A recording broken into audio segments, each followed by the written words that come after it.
This is a Huddle Sports Network broadcast. You can find us on Roku TV, Amazon Fire TV, Facebook, and of course YouTube. Get all your NFL news here first. The daily podcasts are Ken and Ken in the Morning, Lions Talk with Smoking Jeremy B, Around the Indoor Football World, Shield TV, and The Big Football Show.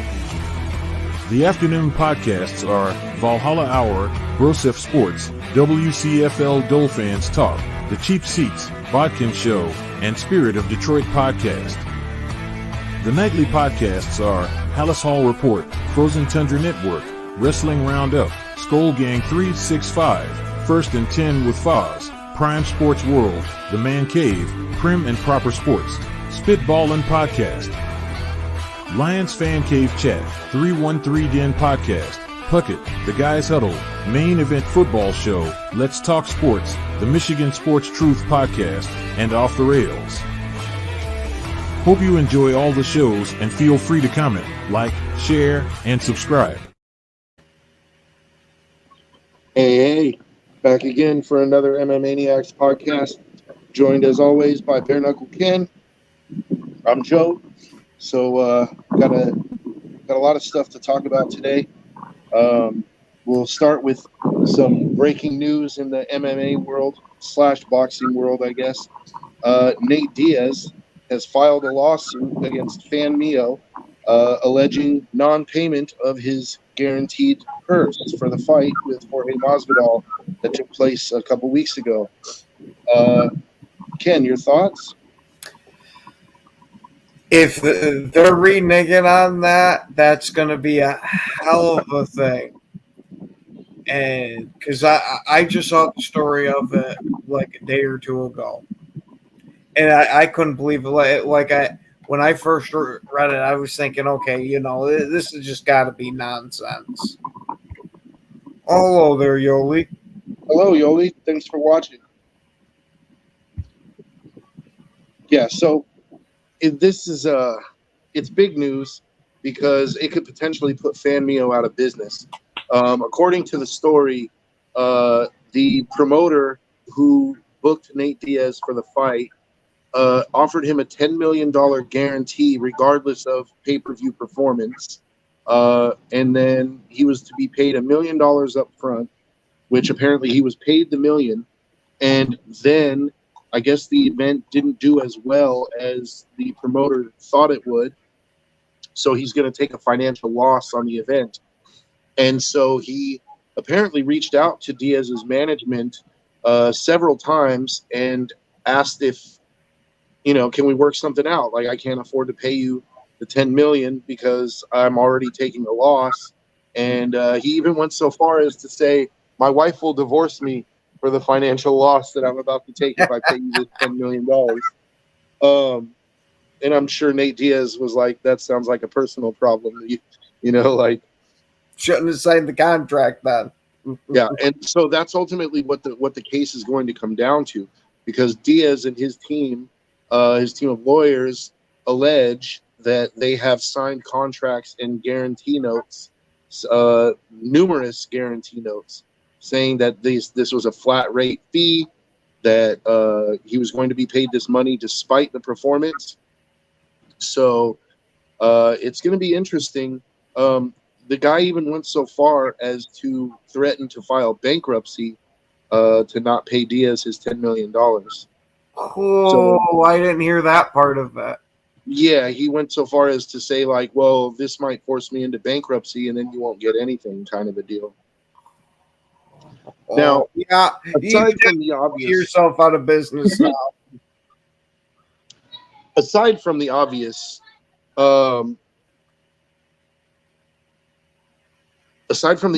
thing here, right? The legal aspect of it. Obviously, we don't know if Nate Diaz's team has these guaranteed notes. I don't think that a lawyer would say that he has them if he doesn't. Mm-hmm. So you tend to think that this guy's going to get waxed in court. But on another note, of all the people to not pay, I don't think Nate Diaz is the guy that I would want to stiff. because Nate Diaz just seems to me like the kind of guy that, number one, has enough money to buy a plane ticket, and number two, might just show up at your house. I was just about to say number 2 is crazy enough to be at your office. Yeah, he might just show up at your office and put you in a little chokehold, so. Well, I mean, if all he's going to do is put me in a chokehold versus punching me in the face, I'll take it. I mean, you say that until you wake up with shit in your pants. You know what I mean? So it's like, I don't know. I think if Nate Diaz hits an average person, they're going to wake up with shit in their pants either way. Yeah. It's either you took a nap and you got to change your drawers, or you got to change your drawers and get your jaw wired shut.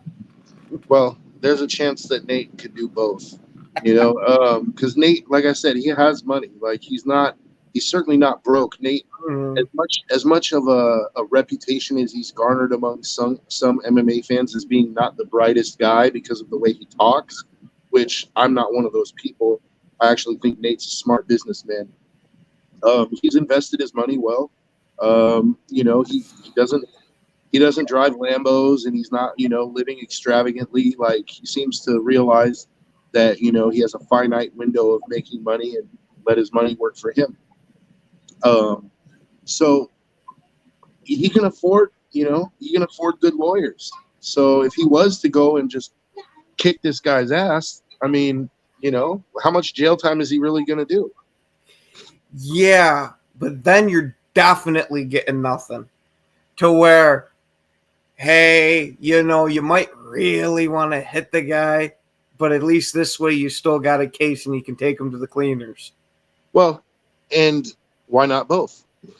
Porque no los dos? Because I assume if you assault the guy that there's going to be a hefty civil lawsuit attached to that.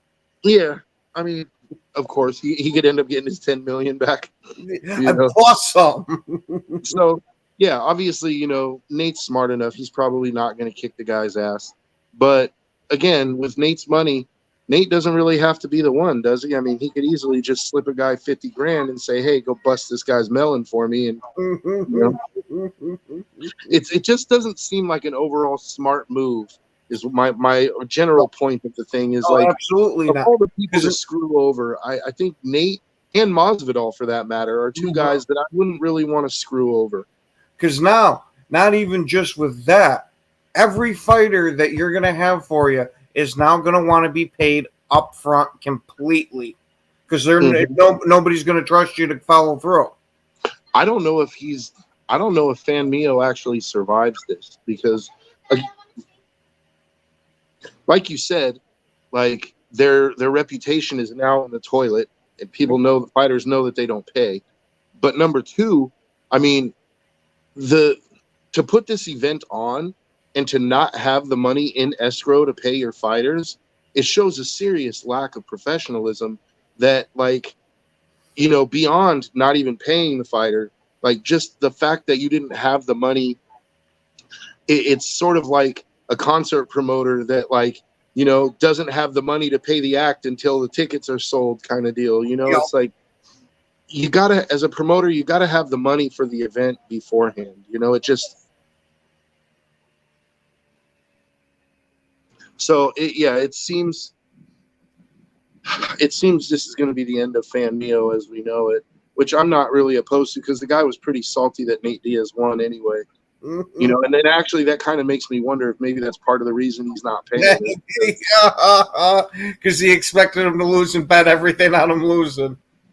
I don't know. I think him and Jorge were both pretty salty about the decision. Did you watch the fight?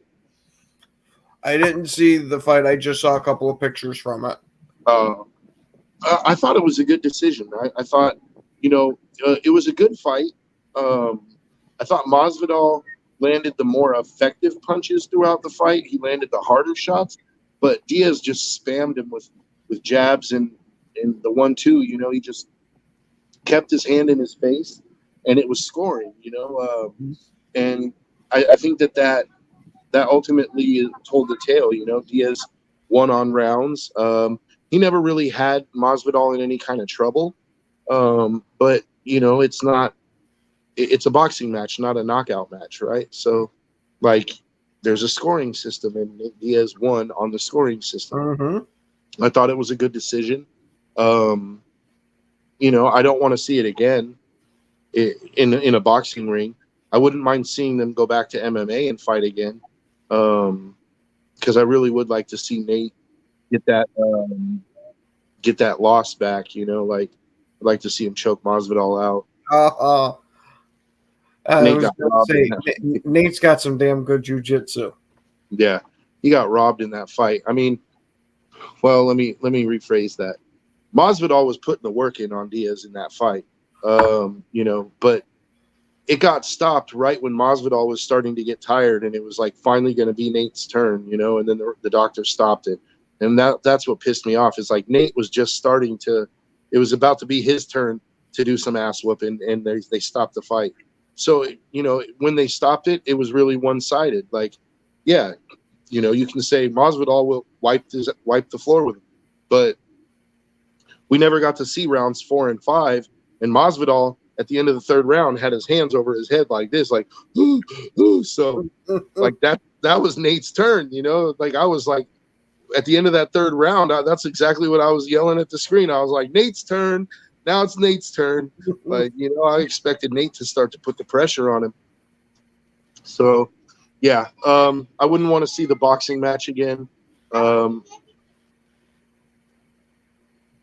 MMA match I would be for, but I don't think it's going to happen, especially now. I mean, like Masvidal was a co-promoter of the event with Famio, as well as Nate Diaz's Real Fight Inc. So this is like, it's going to get messy, you know.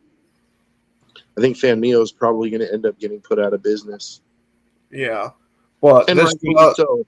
I was going to say this could also be a thing for Dana White to capitalize on. And since there's going to be bad blood between them after this boxing promotion, and you know how Dana White likes to fan the flames, I think that Yeah. I think this would be up his alley a bit. So I wouldn't say the fight's completely unlikely. Yeah, it's possible, I suppose. Yeah. But Masvidal has said that he wants to continue boxing. Oh. That his next fight is going to be a boxing match. I don't see. Although Nate did say something interesting at the end of the fight in the post-fight interview, he said that he wants to have a boxing match next with the highest ranked boxer that he can get, and then he wants to go back to UFC and win a title.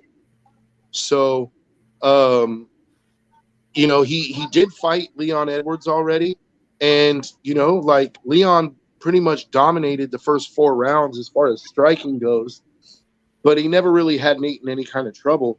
And then in the 5th round, Nate caught him and had him, you know, like Bambi legged, but he just couldn't finish him. He didn't have enough time. Leon managed to hold on. So I wouldn't mind seeing that fight again. The problem is Leon going to give Nate a shot? Number one. Number two, is Dana going to feel that that's a fight that people would want to see again? I think the answer is yes, because he came so close. But I really think Dana's holding out for Diaz Conor 3. I think that's the fight that he wants to cash out Diaz and McGregor on. And I mean, no matter what happens between now and then, that fight's always going to sell. Oh, absolutely. That fight's going to do should I buy that one? Yeah, that fight's going to do 2 million pay-per-views easy. So I'm surprised they haven't done it already. But we'll see. You know, Conor broke his toe, so he was out. It was just an excuse for him to get on more steroids. Well, he has been, dude. He's been hitting the juice hard. You could tell. Yeah. And I'm concerned for his health because juice, cocaine, and alcohol, all three together, not a good combo. Not a good mix. Yeah, all 3 of those are cardiotoxic. Yeah, so I'm concerned for his heart. You know, like Well, he's apparently not. Well, when you have the money that Connor does, like, you know, you're getting blown on yachts in Saint Tropez, like, you know, it's, I don't know. I think I'd be a little smarter He's with already my got a life. donor heart lined all up. Yeah, he's got a donor heart lined up, exactly. He's number one on the list. I mean, he's got enough money that he probably has someone just on standby, like they're his donor, you know. They live at his house and he like watches what they eat. He's like, hey, put that cheeseburger down. That's my heart, you know, like so, you know. So moving on, interesting news, more than interesting news. So did you get a chance to watch Max Holloway and Justin Gaethje? Oh, I watched that one before a couple of times. Yeah, That was a hell of a fight. that was a banger, right? Oh, yeah. So, man, Gaethje got slept hard too at the end of that fight. I felt so bad for him. Oh yeah, but that's what I loved about Max. He's already winning on the freaking scorecards, points to the middle of the ring, and they just stand there and bang. Yeah, and it was, but you know, and don't get me wrong, I'm not trying to take anything away from Max. He fought a beautiful fight, and he looked dangerous at 155 because Gaethje is still a top 5 contender, but let's just frame everything correctly. You know, Gaethje got his nose broken by that spinning kick in the first round. Oh and yeah, from that point on, right to the freaking bridge of it. And from that point on, Gaethje was compromised. You know, oh yeah, you're sitting there with an open jaw. It's easy to get knocked out with that shit. So I just want to point that out that, you know, from that point on, Gaethje was never as effective, and it kind of sucked for the fight. Like, it was still a great fight, but it could have been a better fight if if he didn't have to fight the whole last 4 rounds with that nose break. I think that made it even a better fight because it showed just how much of a tough son of a bitch Gaethje was. Yeah, but I just think, you know, I think Gaethje would have been a lot more. It would have been a lot more competitive if Gaethje hadn't had his nose broken in the beginning of the fight. Yeah, for most of the fight. But either way, like I said, to take nothing away from Max, because Max, he's a hell of a fighter. Dude's got a tremendous cardio. He's probably the best boxer in MMA. You know, and Gaethje's a tough son of a bitch. Oh yeah, but I brought that fight into that fight. I figured Gaethje was going to eat him alive because I wasn't, you know, that aware of Max that much. Well, and you probably he gained a hell of a fan out of me from that. Oh yeah, dude, Gaethje is. Go back and watch Max. Max has had some really great fights. He fought Poirier at 155, and Poirier kind of beat the crap out of him, but it was a short notice fight where Max came in not in the best of shape, you know, and Poirier hits like a fucking truck. So, you know, that was kind of the fight that I expected to see with Gaethje. I expected him to sort of do the same thing to Max, and that was not at all what happened. Max looked dangerous at 55, and so the thing was, because of what he did to Gaethje, there was speculation that Max had pretty much earned himself a title shot at 55 or at 45, because he beat Gaethje, who's a top 5 contender, right? Like, and knocked him out cold. Like, I mean, you can get a title shot off of a fight like that. Oh yeah. And Max versus Islam would be, man. Oh yeah, because Islam's got some damn good stand up too. He's I don't think he's at Max's level with the stand up, but he's pretty damn good. And you know, and it would definitely test Max's grappling, because you know Islam is going to look to take him down for sure. Yeah. We would find out how good of a grappler is Max. You know, I tend to think Max is a good grappler. I think he uses the boxing because it's his bread and butter, but I don't think he's a slouch when it comes to wrestling either.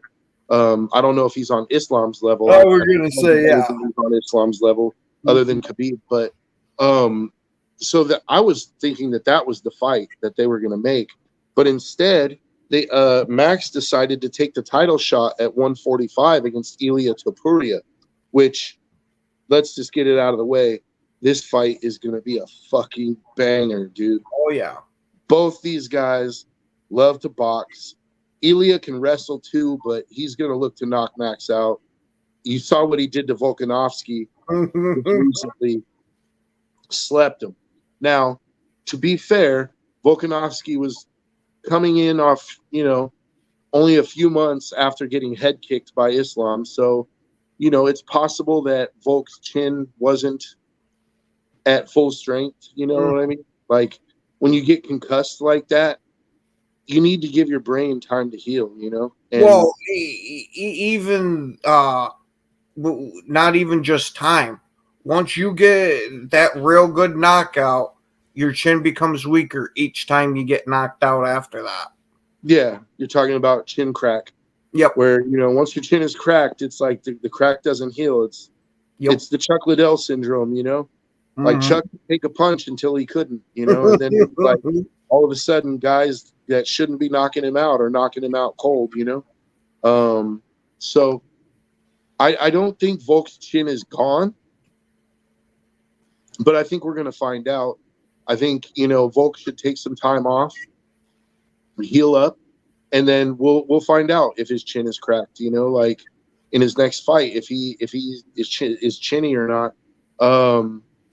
He's also, I think Volk just crossed that 35 threshold too, which seems to be the curse of the lighter weight fighters. Like once you hit that 35, it's all downhill from there, So it'll be interesting to see. But Topuria versus Holloway, absolute banger, dude. Oh yeah, I'm definitely interested in seeing that one. Yeah, I'll be watching that. Topuria is a hell of a counterpuncher. Yeah, and he's got dumbass power. Like I fully believe he could sleep anyone in the featherweight division and possibly even the lightweight division too. Like if he connects, I think he can sleep anyone. But Max's boxing is so slick that it's like you have to land the punch. And he's got that always forward motor to him. Yeah. That he's not only a very damn good boxer, but he's got that pure aggression. Yeah. So how do you see that fight playing out? Max is going to have to keep that aggression in check. Otherwise, I think Topuria is going to be able to play his counterpunch game and be able to land some fucking nasty shots on it.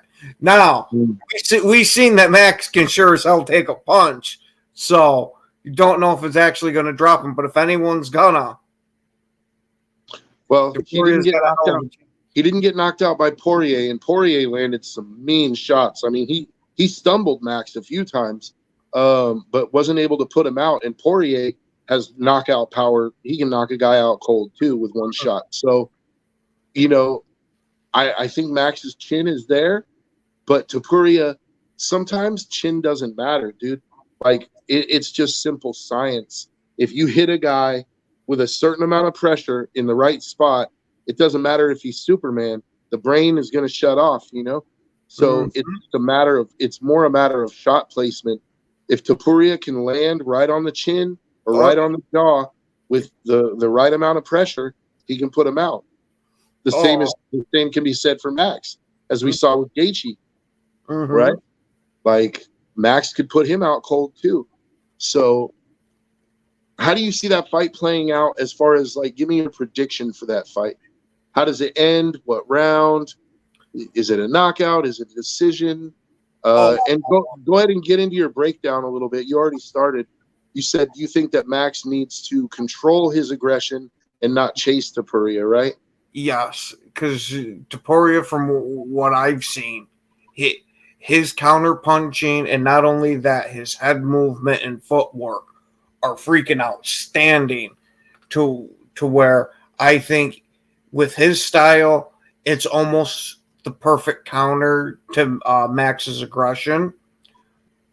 But Max is the kind of, at least from the Gaethje fight, seems like the kind of guy that is going to be able to walk through that a bit and still be able to keep his aggression. I think he should be a little more reserved this fight and try to lean more on the boxing skill than just straight up brawl with the guy. Because I think if you brawl with Topuria, you're going to pay play right into his hand, where he can sit there and get those angles and just take your head straight off. And shit, I'm gonna say we'll get a third round knockout. Third round. Okay. And who gets the knockout? Oh, just because they're both damn good fighters, and they're even. I'm going to go with the guy that I like a little more and say Max. See, that's what I'm saying. You had to go with the guy you like a little more because this fight is such a toss-up, right? Yes. It really is. This is one of the best. They're almost a perfect foil for each other. Yeah, I totally agree. This really is one of the best fights that the UFC has put together in a long time, dude. I see this. It has the potential to end very quickly. It has the potential to go 5 rounds. It has the potential to end somewhere in the middle. It's going to be unpredictable all the way. And the only thing that we can guarantee is it's going to be fucking bloody and violent, dude. Oh, like, absolutely. This fight is going to be bloody and violent. And we're with it, dude. We're with it. Oh yeah, 100%. I agree with your take on the actual fight itself. I think that Max would benefit himself by not being the one to come forward and stalk Topuria because he's going to open himself up to counters, right? But I also think that if he doesn't come forward, Topuria is going to come forward, and that leaves you open to the offensive shots anyway. Although it gives Max a chance to move his head more, when he's playing defense. If Max is allowed to be the counter puncher, I think that it could benefit him.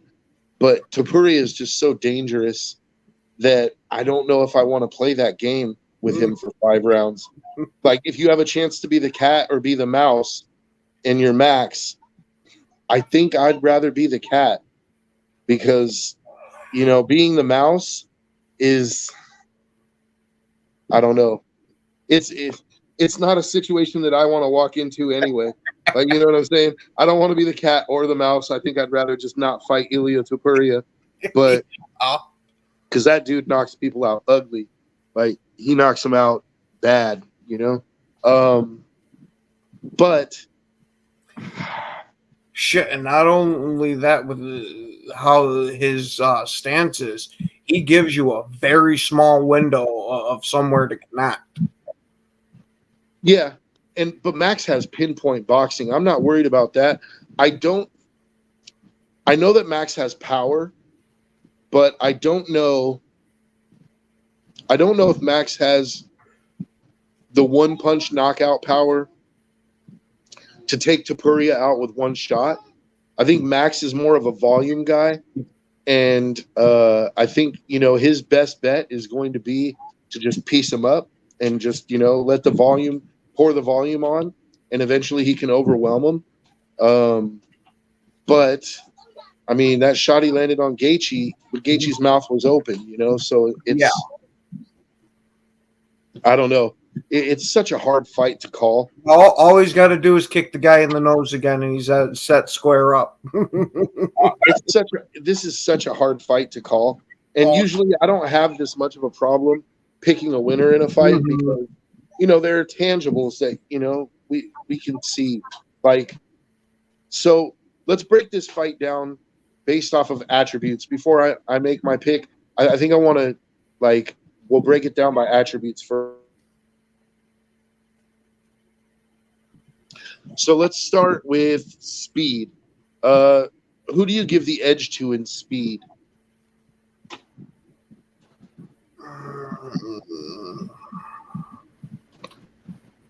I'd probably go with slow. Man. I think I'm going with Max. See, I was kind of leading towards Topuria. Yeah, his hand speed is ridiculous. He has quick hands. But when I say speed, I don't just mean hand speed, though. I mean overall speed. I think Max might be a little bit faster. but you don't have to agree with me. Just you know what I mean. Oh, absolutely. So you take Topuria. I'm going to take Max on speed. So that's 1-1. Let's go punching power. I think we both go Topuria, right? Power Topuria. Technical boxing. I'm going to go Max. That's I'm going to agree with you, but I'm going to say it's ever so slight. Yeah, it's a really a toss up. Wrestling or grappling ability. I think it's Topuria. Just because Max doesn't grapple all that much. I don't know if. Yeah, I was going to say in that fight with Gaethje, I didn't see him grappling too much. Well, it was a BMF fight. They were gonna stand and trade no matter what. But I think Max can grapple. I mean, he's grappled with Volkanovski, but I think Topuria might be a stronger wrestler. So we're gonna go with Topuria on that one. So we got speed as a toss up, power goes to Topuria, technical boxing goes to Max, grappling goes to Topuria. So we're at what 2-2 or 3-1. Mm-hmm. So we have technical boxing. Yeah, so you have Topuria with speed, you have Topuria with power, you have Topuria with grappling. So you have 3-1 for Topuria, and I have Max for speed, Max for technical boxing. I have Topuria for power and Topuria for grappling. So I have a 2-2. Submissions. Yeah. / jiu-jitsu. Again, I haven't seen Max's jiu-jitsu really, so I can't say too much on that part of it. Because pretty much the only experience I have with Max was from that fight with Gaethje. Mm-hmm. And after that, I definitely got to go back and look at a few of his other fights. Because that one was so good, I watched it a few times. Yeah. I would suggest go back and watch his fights with Volkanovski. He has 3 of them. I felt Max got robbed in the second fight. I felt like he should have won that one. All 3 fights went to a decision, and they were all close decisions. But they gave all 3 of them to Volkanovski, which I thought was bullshit. But so they were tremendous fights though. With they had grappling, they had striking, they had all the stuff you want to see. I'm gonna say the jiu-jitsu and I'm gonna call it a toss-up, which doesn't really help my case because now we're at 2-2 and 1 even for mine, and you're at 3-1. So according to stats or according to attributes, we'll call it, you would seem to be favoring Topuria. He has the advantage in attributes, right? Yeah, but not only that is I think you got to take into account is Max's heart mixed with that aggression, and I think that's going to even that fight up a hell of a lot. Okay. So, but that's still 3-2 for Topuria.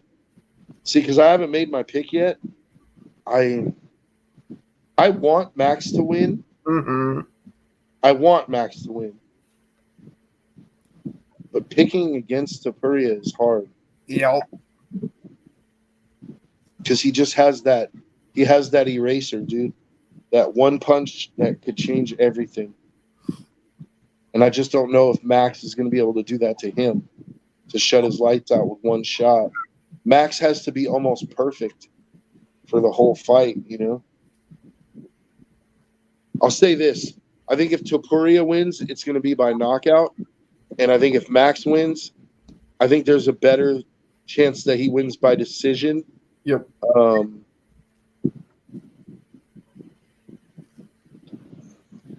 Maybe 50-50. I don't know.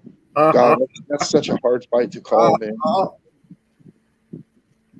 I want Max to win. I know who I'm rooting for. Absolutely. I don't think I'm going to make a pick. I don't think I'm going to make a pick for this fight.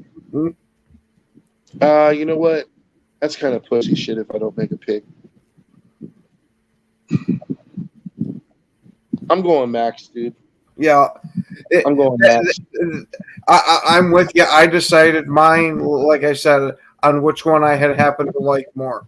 But Yeah, I'm going Max. Yeah, I got to support my guy. And the possibilities are really big for this fight. I mean, this is a big fight. Not just because it's for the featherweight belt, right? But because the winner of this fight has a legitimate claim to go up and fight Islam for the 155 belt. So, I mean, both of those. Imagine Topuria versus Islam.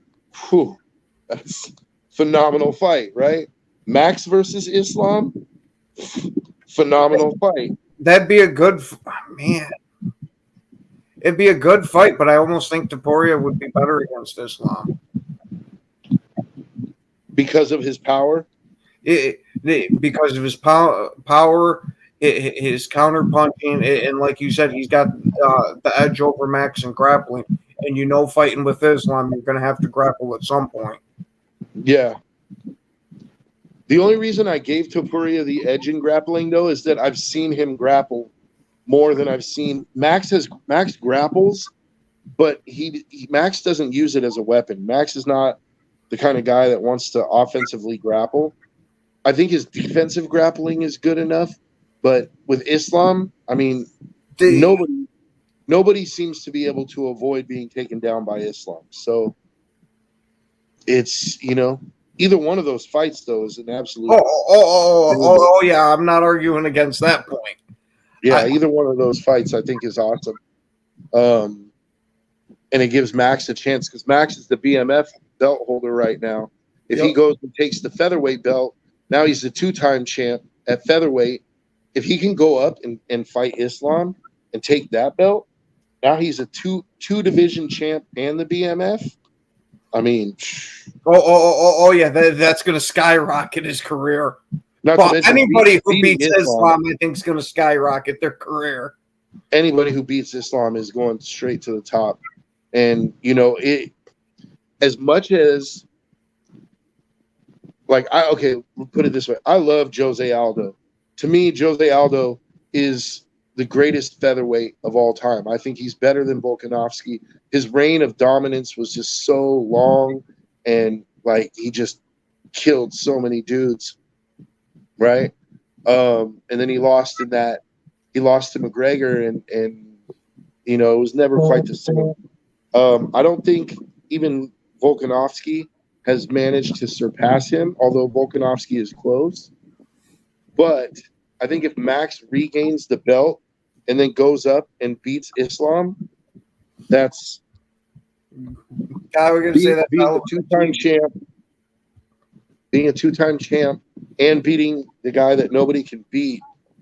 I think that elevates Max. He might actually surpass Aldo. If that doesn't do it, what the hell else would you ask from the guy? I mean, what else is there for the guy? Mm-hmm. What's he got to do? Move up another weight class and get broken? No, I mean, if he could beat Islam, the thing is, though, is that even if he beats Islam, there's going to be an immediate rematch because of Islam's dominance. He's going to get an immediate rematch. So Max is going to have to beat him twice. Yeah. It's hard to pick against Islam twice in a row. That's why I think the Topuria fight would be a little better, because I think he matches up against Islam a little more. Well, I'm not going to tell you you're wrong. I don't know if I necessarily agree with the take. I think, I see why you're saying it. Like the power. The power is the great equalizer, right? All Topuria has to do. Skill. Yeah, all Topuria has to do is land one good shot, and he can knock anybody out. So that's That's the question: is can Topuria land the shot and not just get grinded out by Islam for 5 rounds? It's an interesting question. I think you might be right. Maybe Topuria does have a better chance against Islam, based on that.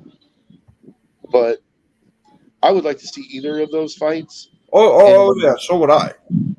And if Max could somehow win against Islam and then beat him in the rematch and then defend the lightweight title a couple times, I think he's already pretty much a certified Hall of Famer, but that might put him in the GOAT talk, man. Mm-hmm.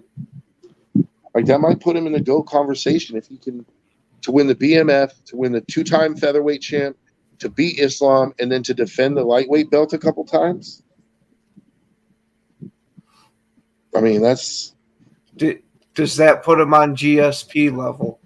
That's what I'm saying. I think that he's in the conversation at that point, for sure. I don't have a problem with somebody if somebody was to say I put him over GSP because of that. I'm not going to agree, but I'm going to say like you can understand for thinking that, Mm-hmm. But then again, I'm a GSP homer, so like I love GSP. I think yeah, so did I. And he also did everything. What worked perfect is when he was in his prime was when I was massively into it, watching almost every damn fight. Yeah. GSP to me was the greatest, dude. He avenged all of his losses. He had the record for most title defenses. His level of dominance and the guys that he beat, he beat Nick Diaz and Nick Diaz is, he beat Matt Hughes, he beat Nick Diaz, he beat BJ Penn, and this isn't washed BJ. This was when BJ was still, still BJ. Because man, he fell off the cliff quick. Yeah, and the only hang up, people talk about the Hendricks fight and they say he should have lost the Hendricks fight, but Hendricks was on roids. Like, this is pre-USADA. Like, and nobody seems to like throw that out there that Hendricks was obviously on roids, and we know he was on roids. You know how we know? Because as soon as USADA came into the UFC, Hendricks never won another fight. I mean, let's put 2 and 2 together here, right? Like, you don't have to be a mathematician to do that. So, yeah, and GSP retired after that fight because he's like, I'm tired of fighting these roided up monsters. I don't roid, I don't juice, and it's not fair. The UFC in fact, he even called out the UFC and said, we need some sort of drug testing here. And Dana threw a big old shit fit about it. But GSP was right. He took a stand. GSP retired in his prime to take a stand against steroids in mixed martial arts. And so I respect him tremendously for that. He should have got on the juice. Could you imagine what he would have been like all geared up? Nobody would have ever beat him. That's what I'm saying. Dude, but so give me we all have like dream fights that we never got to see. And it doesn't necessarily have to be 2 guys in the same weight class or even 2 guys from the same era. But let's finish off. We got 15 minutes left. Let's talk about some dream fights, dude. Give me a dream fight that you would love to put together. Just because they were 2 of my favorite guys, we'll go GSP and Liddell. At what weight class? Well, that's the issue, though. Is just because they were so fucking far apart. They could fight at 185. GSP would have to go up to middleweight. Chuck would have to cut down from light heavyweight. Yeah. So that's what I'm saying. Like GSP versus Liddell at middleweight. Oh yeah. Because It's an interesting fight. I was gonna say that's a hell of a weight difference. If we're talking about prime Chuck, that's an interesting fight. But See, when you said it anyway, I assume we looked at it as they're the same weight. yeah, but Chuck's going to have a weight advantage because he's going to cut down to 185, and then he's going to fight night. He's going to rehydrate. He's going to be up back around 200 pounds, whereas GSP had to gain weight to get up to 185. So, like, GSP is going to be at 185. So Chuck with a 15-pound weight advantage, that's a tough ask, man. No, a magical world where they both weigh the exact same. Walking in. I don't know. It's tough. It's tough because Chuck wasn't really a wrestler, but Chuck could wrestle. Chuck had excellent takedown defense. The only guy that was able to really dominate him on the ground like that was Randy Couture, and that was only once. I don't know, man. And I'm a GSP homer, like I said. I don't know. I was gonna say Chuck's kickboxing was fucking insane. Yeah, I can't call that one. I got another one for you though. I would like to see GSP and Khabib at 170. That would be a good one. That'd be a damn good one. Yeah. Who do you take in that fight? Oh, my heart wants to go with GSP. Yeah, I take George too because of his striking. I think George, like, with a dangerous grappler like Islam, George is going to stand up with him, and he's just going to pick him apart with the Superman punch, the jab, the leg kicks. But George is a good enough wrestler that, I mean, can you imagine the grappling exchanges that you would have? Like, even if Khabib manages to get the best of the grappling, he's not gonna dominate GSP like he dominated everybody else. Like, to me, that's an interesting part of the fight. But I also think the fight could have a tremendous potential to be a wrestle fuck for 5 rounds. You know what I mean? Like, it could end up being the most boring fight in UFC history. Where they both just try to grapple each other and wrestle each other. They spend the whole 5 rounds on the fence, like pummeling. But I don't know. I think GSP wins that one. How about let's go with GSP versus Islam at 170. Now you're tempted to say, well, that's the same fight, right? Islam's a better striker. Exactly. That's what I'm saying. So, and Islam's more willing to take chances than Khabib was. Well, shit. If he's taking chances against GSP, I don't think that's going to work out too well. Call me crazy, but I actually think Islam gives GSP a tougher fight than Khabib does. Really? A different fight, but a tougher fight. Because Islam won't be afraid to stand up.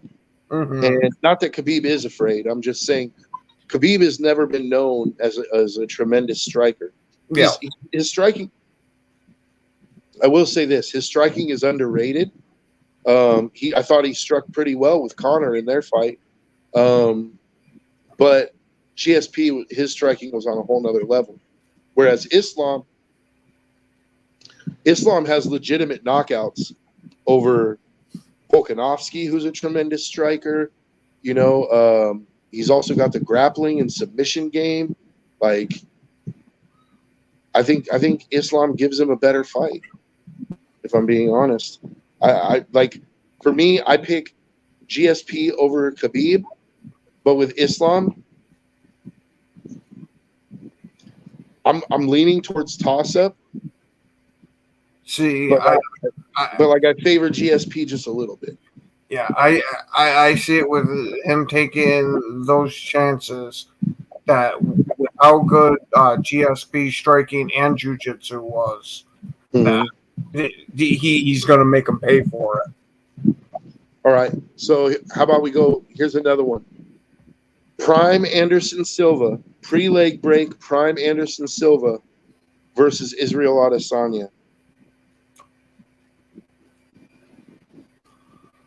Man, if you're giving me Prime Silva, I got to go with Spider.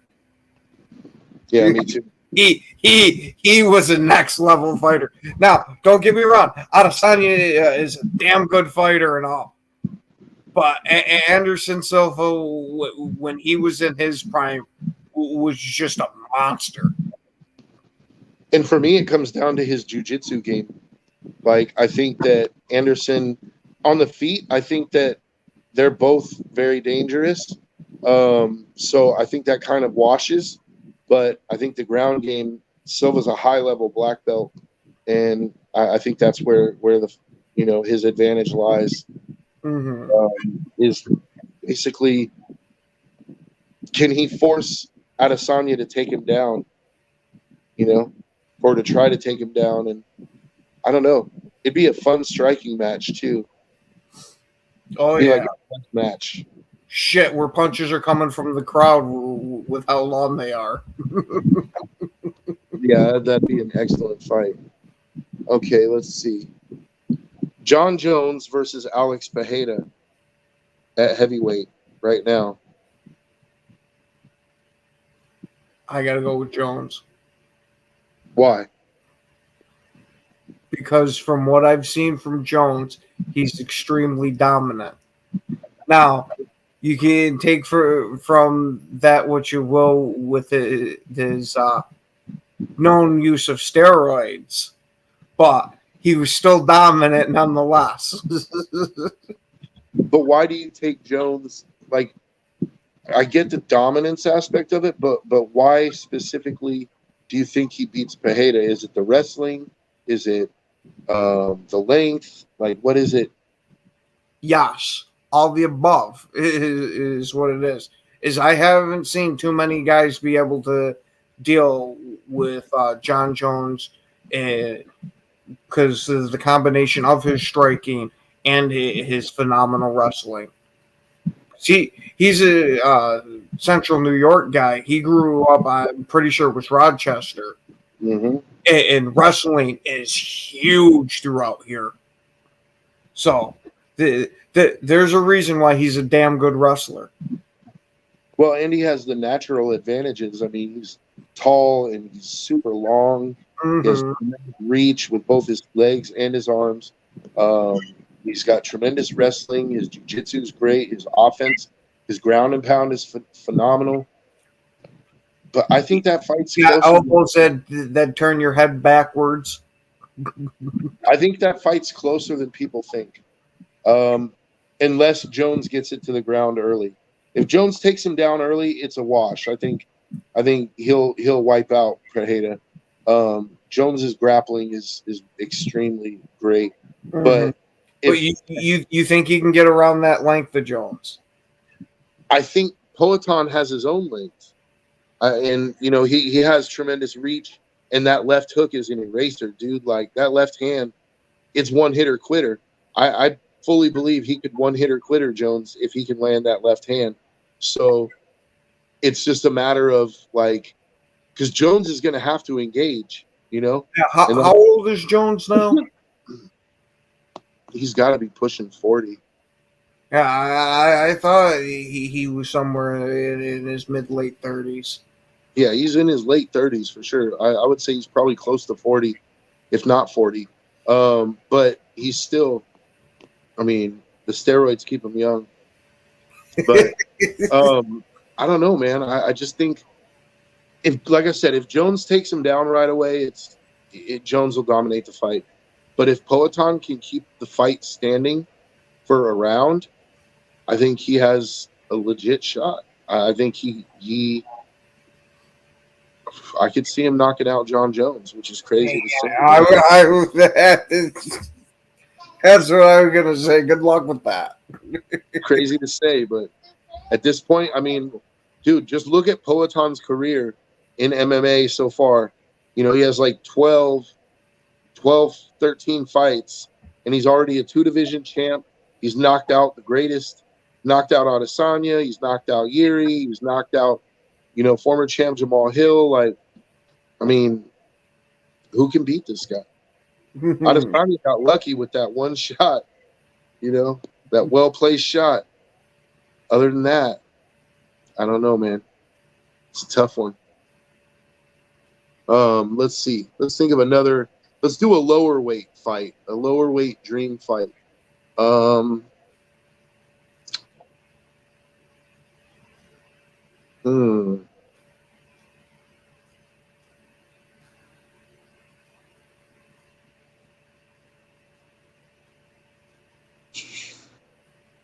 I got one for you.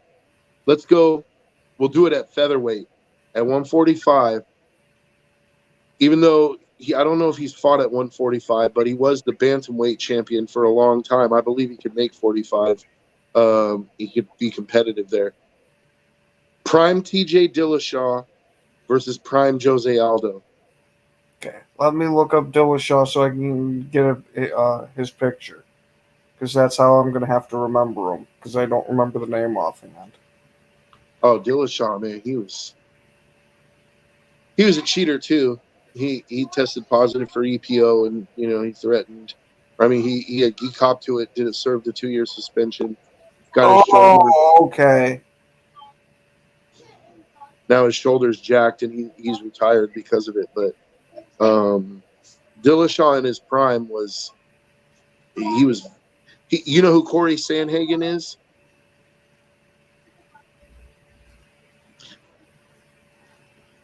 Dillashaw, Corey Sandhagen reminds me of Dillashaw, except without the power. Like Dillashaw had more power than Sandhagen, but his striking was just as versatile. And TJ's also a tremendous wrestler.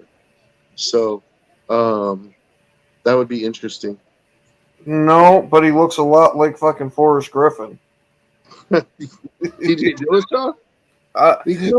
No, not Dillashaw. The other guy you mentioned, Sandhagen. Sandhagen? Oh, I was like, TJ Dillashaw. No. There ain't too many guys in the world that look like Forrest Griffin. Kind of a weird looking dude, but that was my point. As soon as I saw Saginaw there, like, what the hell? Yeah, but Forrest Griffin. Hey, I love Forrest Griffin though. Mm-hmm. Oh yeah, he was a bad dude. Props to the man, Forrest Griffin. I cheered like hell when he beat Rampage for the belt, dude. Like, me and Nick, we watched that fight live, and we were cheering for the underdog. Yeah. So, yeah, dude. I don't know, man. Prime Aldo. I have to take him over anyone. I was gonna say, but it's a toss up. It's a hard one though, because TJ was really good in his prime, man. I think the only reason I give it to Aldo is because TJ's moving up in weight.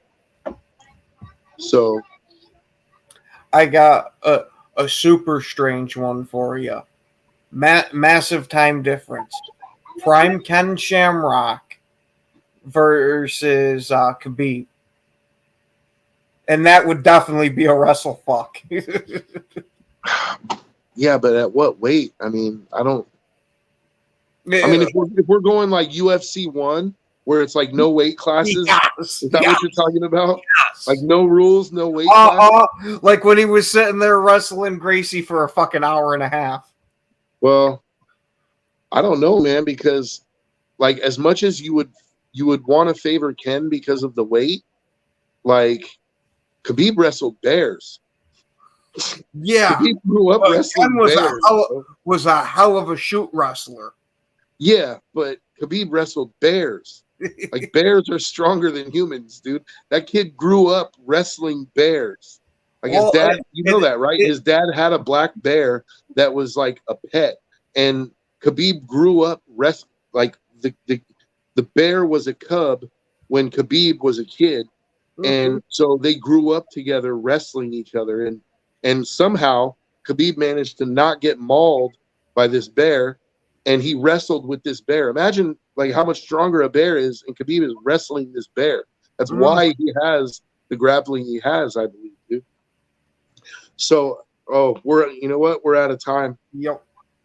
Till next week, guys. We'll be back with some more interesting fight talk. Till then, we'll see you guys later.